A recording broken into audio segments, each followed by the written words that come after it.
5 more Nope, minutes. no more minutes. Come on, time to go. No fair. Oh, you poor thing.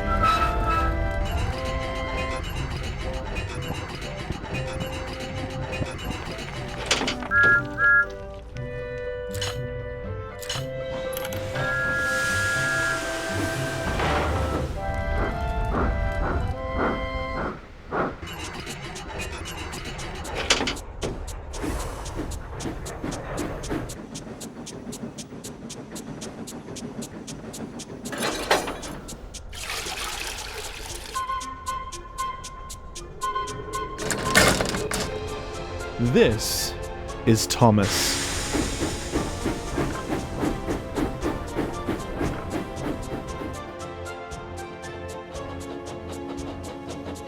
Thomas is a tank engine. He has 6 small wheels, a short stumpy funnel, a short stumpy boiler, and a short stumpy dome. He's a cheeky little engine too, always playing games and teasing the other engines on the railway. He wanted to get out of the station yard and see the world. This story will tell you how he did it.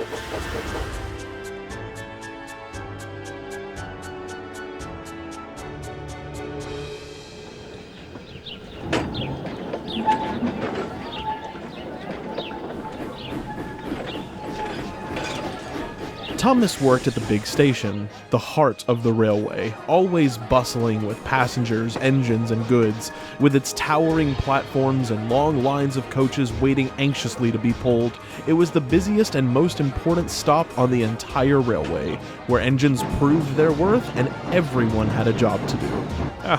That's quite all right, son. Take your time. I'm not going anywhere. Yes, that's right. Red is the only color for a proper engine. I'm so glad you noticed. It seems in our modern era, no one appreciates a refined color. Ooh, oh, for goodness sake, if I have to wait 1 more minute, I'll be rusted solid. Move it or I'll push you to the next station myself.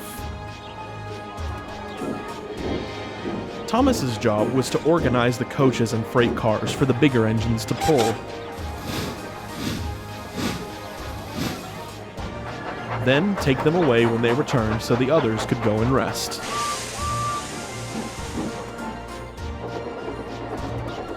All the engines on the railway worked hard, but if you ask Thomas, no one worked harder than he did.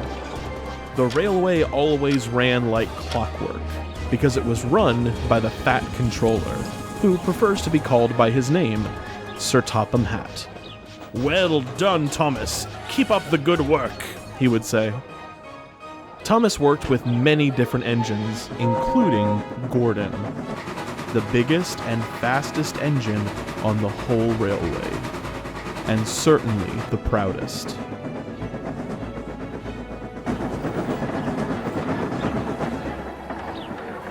Gordon pulled the Express, the most important passenger train on the line, known for its speed and its prestige.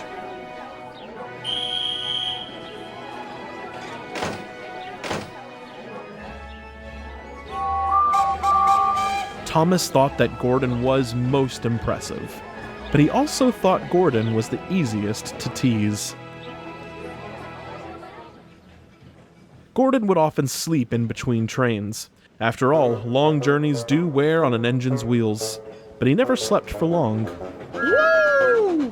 Wake up, lazy bones! We'd all love a nice nap, but maybe you didn't notice that we have a railway to run. What? You... Ugh.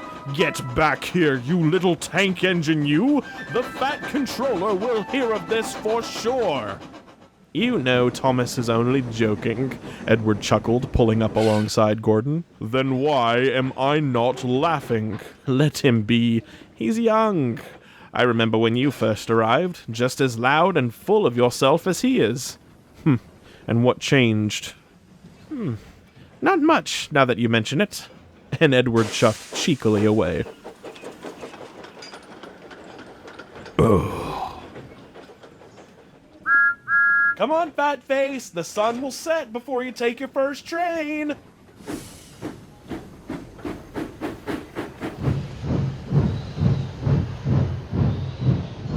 Get in quickly, please. What's it like pulling so many heavy coaches? Have you ever broken down? What's the fastest you've ever gone? You know, Gordon, I've been thinking, if you ever need help, maybe we can pull the express together. Oh, now that is funny, Thomas. You pulling the express? Oh, it can't be that hard, can it? I just go really fast. Yes, well, perhaps you can get out of the way really fast, too. Oh, I am clever, aren't I? Gordon laughed. Hurry, hurry, hurry! The big engine roared to life, his whistle echoing like a trumpet. With each turn of his wheels, he gathered speed, leaving a trail of steam in his wake as he charged down the line, regal and unstoppable. Oh well, never mind, Thomas wished to himself. Gordon loved taking the express. He would shoot down the line like lightning and roar like thunder. His wheels pounded against the rails, his whistle echoed throughout the valley, and his smoke filled the air while the coaches rolled smoothly along behind him. Gordon would sometimes go so fast his driver had to remind him when the stations were coming up, so he had enough time to slow down. Another smooth run, Gordon, Sir Topham Hatt would say. Everyone agrees you're the top-tier express engine. Oh, please, sir. Just doing my job. And you do it well, Gordon. And the fat controller returned to his office. Just then, James rolled in, pulling a freight train. Good morning, Gordon, he called out. And might I say, you look splendid, today in particular. Why, thank you, James. It is nice to be seen. You do look tired, though. Perhaps if you need a rest, I could take the express off your wheels. No. Yeah, worth a try. I admire your courage, my dear James, but you're just not ready. And what's there to be ready for? It's just like pulling any other train, right? And that is exactly why you're not ready. The express is more than just a train. It's a responsibility, a symbol of strength, James. You have to be the express. Every coach, every passenger, every little bump in the track becomes a part of you. A part of... Gordon? Okay. Gordon! Ah, I wasn't asleep! The express never sleeps, and that's exactly what you have to learn. Now, where was I? Oh, yes, the express, the pure might of...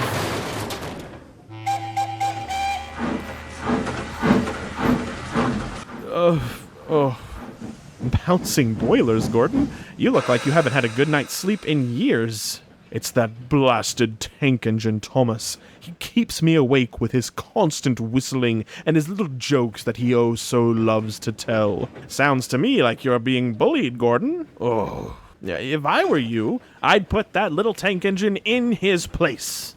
And how would you do that? Oh, it's simple.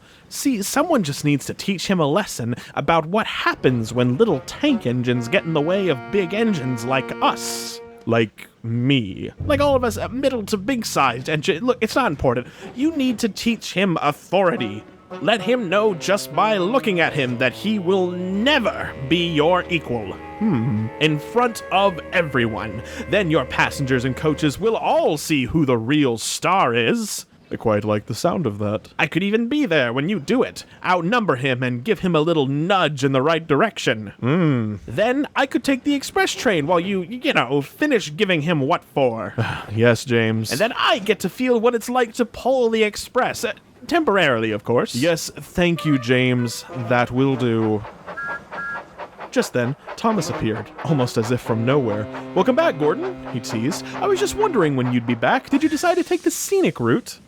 Gordon glanced at James, who gave him a knowing look. What cheek, Gordon harumphed, to speak to such an important engine like me. Me, the top-of-the-line express... You know what, Gordon? You're right, Thomas interrupted. You are top of the line, and as top of the line, maybe you could push the coaches to the side of the line. Surely a big and important engine like you doesn't need a little tank engine like me to shunt your train. Thomas was only teasing, but Gordon had had quite enough.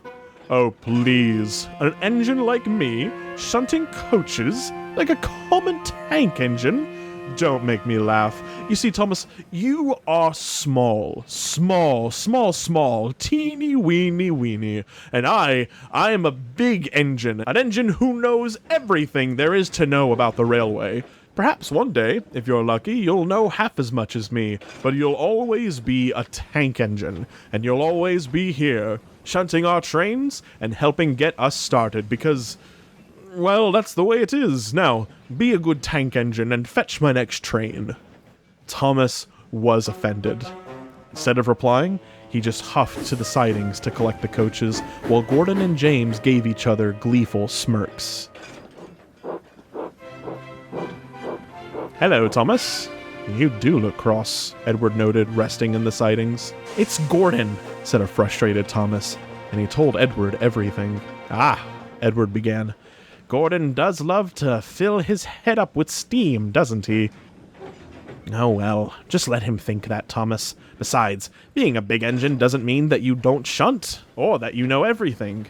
In fact, I know quite a few big engines where that isn't the case. The brakes are still on. You may be small, but that doesn't mean you aren't useful, or that you aren't as useful as Gordon. We're all important to the railway in our own way. Who knows, maybe one day you'll teach him a thing or two.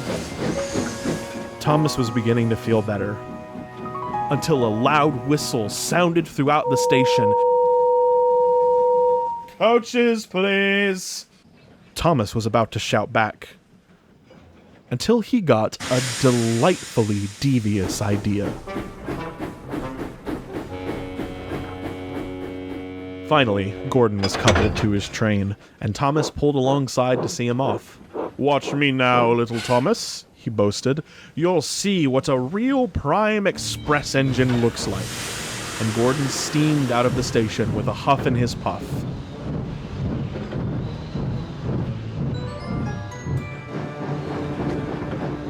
Until Emily came around the bend, whistling loudly. Oi! What do you think you're doing with me trucks? You planning to run off, or you just making a mess of things as usual? She shouted. Take a good look, Emily. This is what real... Wait, what? And Gordon looked back in horror. He was pulling a long line of dirty coal cars. What the... Oh, Thomas, he grimaced. Gordon slunk meekly back into the station, where he was greeted by an angry crowd of passengers and conductors. Thomas laughed as he saw Gordon. Oh, Gordon, now, this is disappointing. A top-of-the-line express engine? Shunting coal trucks? What would Sir Topham Hatt say? If you're going to be taking my job, I guess I'll have to take the express. Gordon said nothing, but deep down, he began thinking of ways to pay Thomas out. You want an express run so bad, then an express run you will get. The next morning, the firelighter was steaming up the engines. Right, Gordon, that's you done? Now I just have to get Thomas. But Gordon had a plan. No need to worry about little Thomas today, David. He's had a long night and deserves a bit more rest. Besides, the yard's quiet, and I've got things under control here. Why don't you head off early? Go have a nice cup of cocoa. Don't worry, I'll keep an eye on things. Well, if you say so, Gordon. And with that, the firelighter left. Gordon tried to contain his laughter. It was much later that morning before Thomas's shed door finally swung open. Is it time to get up? He said sleepily. But his driver was having none of it. Thomas, you're late!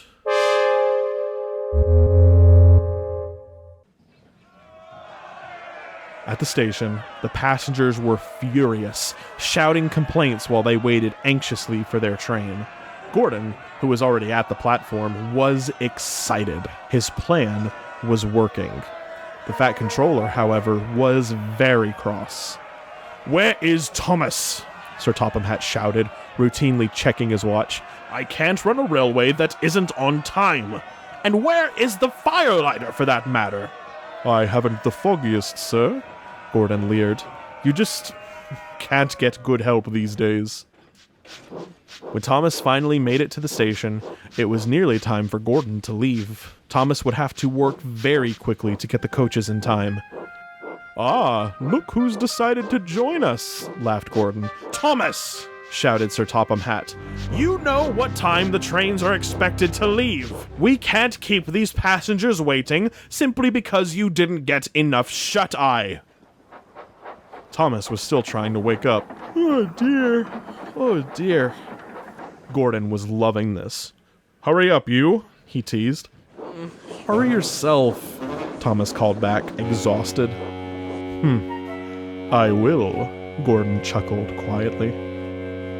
Thomas brought the coaches to the platform, but Sir Topham Hatt wasn't done with him just yet. "Now, Thomas, we are running a railway here. Perhaps you didn't notice." Meanwhile, Gordon eagerly coupled with the coaches.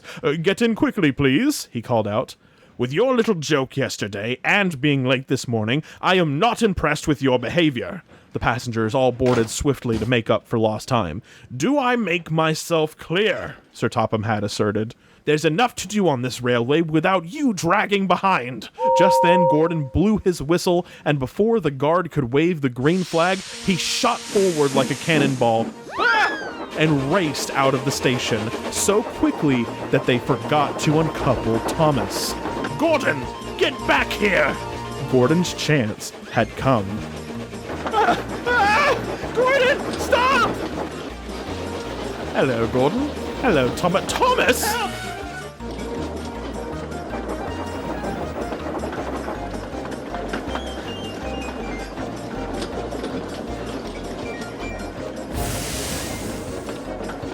Gordon tore down the track, his wheels a blur of motion. The express coaches behind him swayed as they struggled to keep up with him. Trees and fields rushed by in a whirlwind of green as Gordon thundered down the line.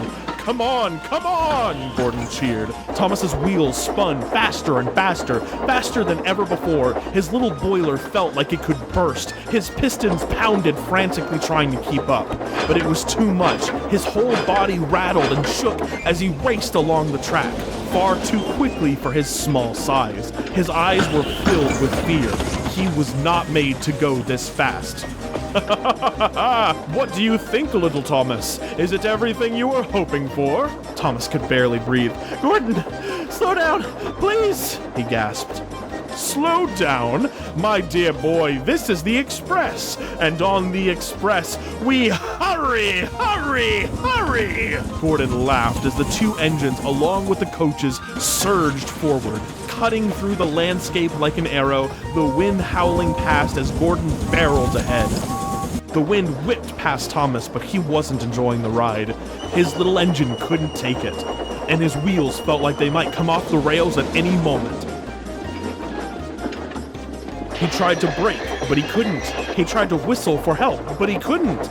He could only hang on as Gordon raced down the line, his pistons pumping with fury. His mighty wheels seemed to devour the track beneath him, pulling the express with effortless speed as he soared ahead, faster than any engine on the railway. "You can't get away!" he laughed. "Stop! Please, stop!" Poor Thomas felt every part of him rattling and shaking as he was pulled along the track at breakneck speed. "I'll never be the same engine again," he thought to himself. Finally, Gordon arrived at the station. He slowed to a stop and let off steam, laughing as he did. "Well, little Thomas," he sneered, "what did you think of hard work for a change?" But Thomas didn't answer. He could barely move.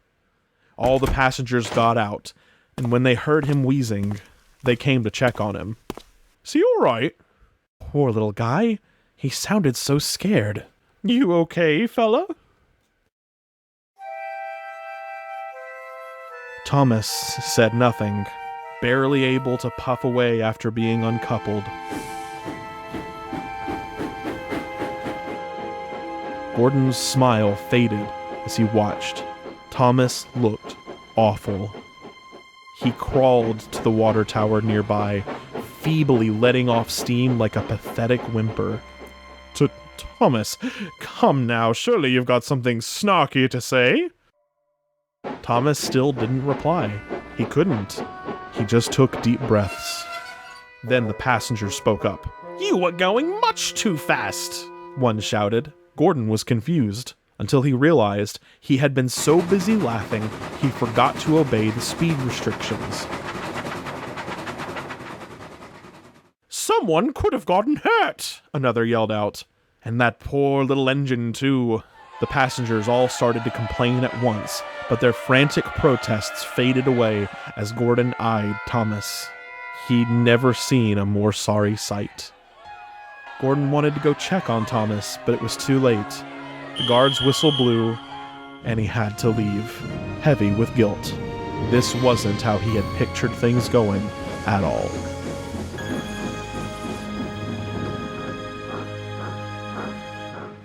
That evening, Gordon returned to the sheds. Thomas wasn't there, but waiting for him were the other engines and Sir Topham Hatt, and they all looked cross. "Well, I hope you enjoyed your little joyride," the Fat Controller scolded. "Not only did you leave before being given the all-clear and drag Thomas around like luggage, but you ignored safety rules and pushed yourself much too hard. Who knows what kind of damage you could have caused. Now Thomas has to stay at the other station tonight because he can't make enough steam. What do you have to say for yourself?" Gordon must have had 1,000 excuses prepared, but at that moment, he couldn't remember any of them. He just looked down at his buffers. Sir Topham Hatt, disappointed, turned away, got in his car, and left. "You great big lump of metal," Emily snapped. "What in the blazes are you doing racing down the line with poor Thomas stuck to your tail? Are you trying to turn the wee lad into scrap? 'Cause the only thing you're showing off is your complete lack of brains." "Really, Gordon, I expected more maturity from you," James critiqued. "James, I can't even speak to you when you're like this. Good night!" And James retreated into his shed. Edward was the only one left. Gordon braced himself for a lecture, but none came. Instead, Edward was quite brief. "For an engine who knows everything, you've forgotten the most important part of being on this railway." Gordon wanted to argue. He wanted to say something impressive, give the perfect response, the closing statement. He wanted to get the last word in, but he couldn't. Instead, he just sat there like a scolded child. Then he chuffed sadly away, feeling quite silly.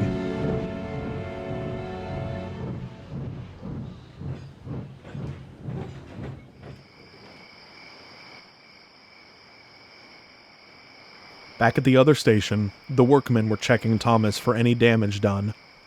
He was still exhausted, and resting brought him little relief from his ever-so-aching wheels. He felt like he had done an entire life's work in just one day. Soon, Gordon arrived. He dreadfully looked to Thomas to see how upset he was, but Thomas was smiling, weakly.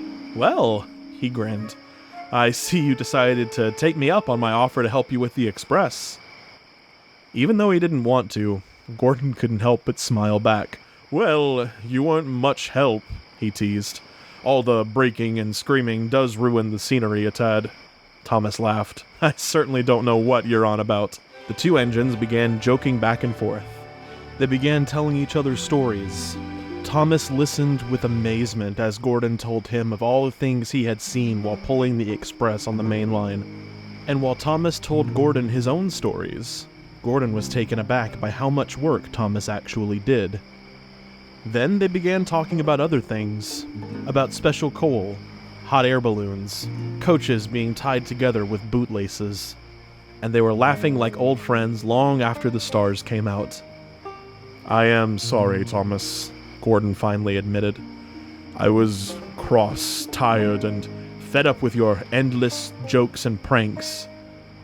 But I made a foolish decision, and I put you and the passengers in danger.